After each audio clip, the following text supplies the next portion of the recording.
Hi, it's Ben. We're back in the Mirabeau kitchen today and we're going to have some fun. We're making lemon meringue tart. It's going to be an amazing end to that greedy Easter meal.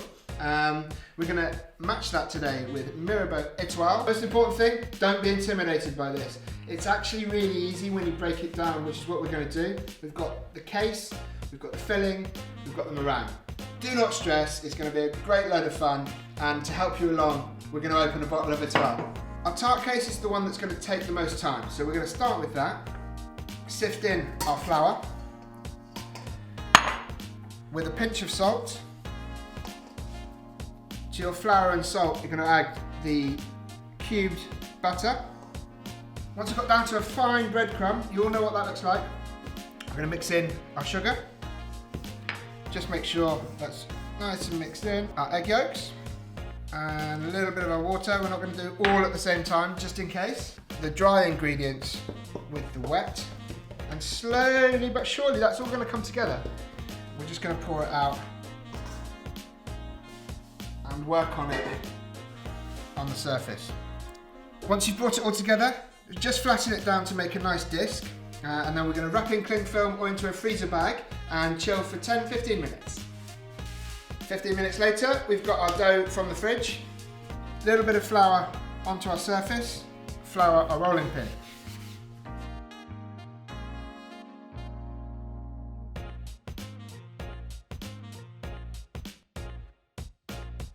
Once you're happy with the thickness of the pastry, we're going to take a mould, place it in the middle. You probably want about an inch around the sides just to take into account the sides of your tart. Nice way to transport it. Take our base and just pop it on.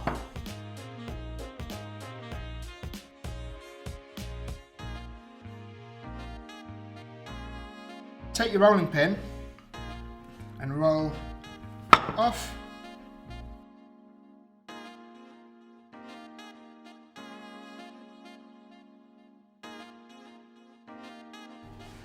Tart case has been in for about 45 minutes.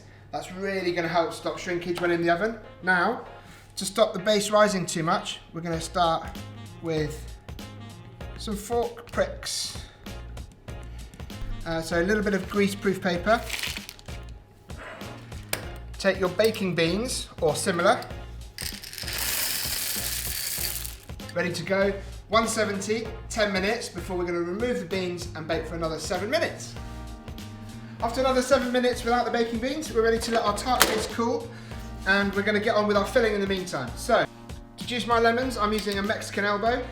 You can just use a juicer or good old-fashioned elbow grease. So, in half. I'm using scales because I find it easier. 1 gram equals 1 mil. I'm going to zest my lemon using a microplane or the finest side of a grater. I need 4 yolks for this part of the recipe.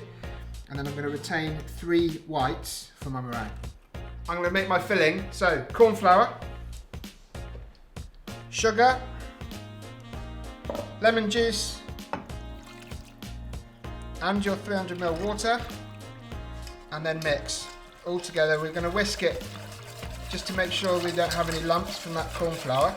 Once it's cooked out, will really thicken and it'll almost become quite gelatinous and really come together and be very obvious, so don't worry if you're not sure.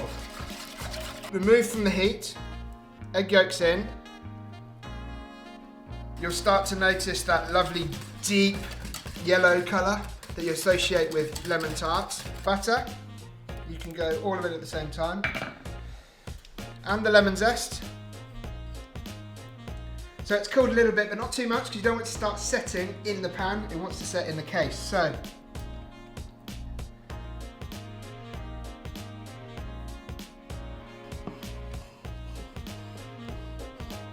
we need our filling to set, so we're going to put it in the fridge, which gives us plenty of time to make our meringue. Last part of the tart is an Italian meringue. Italian meringue is a type of meringue that is cooked using hot sugar. So the first thing we're going to do is heat the sugar with our water over a high heat.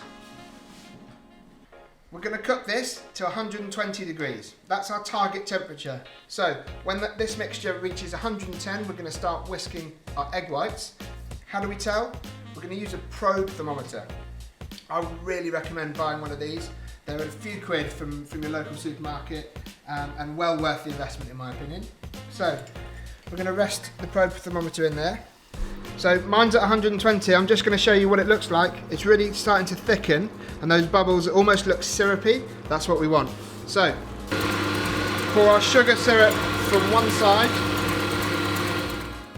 Once the meringue's down to room temperature, it'll be nice and stiff and it'll have that lovely gloss and shine to it. And now we're ready to finish our tarts.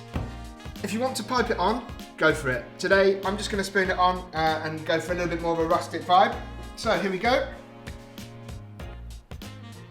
One thing to remember, no such thing as too much of Italian meringue. So if you think it's getting nice and high, even better.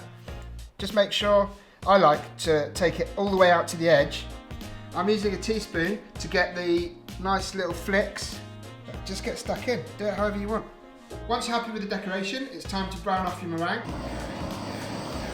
You can smell that meringue caramelising. I wish I could send it down the camera to you. Once you're happy with the colouring, you're done.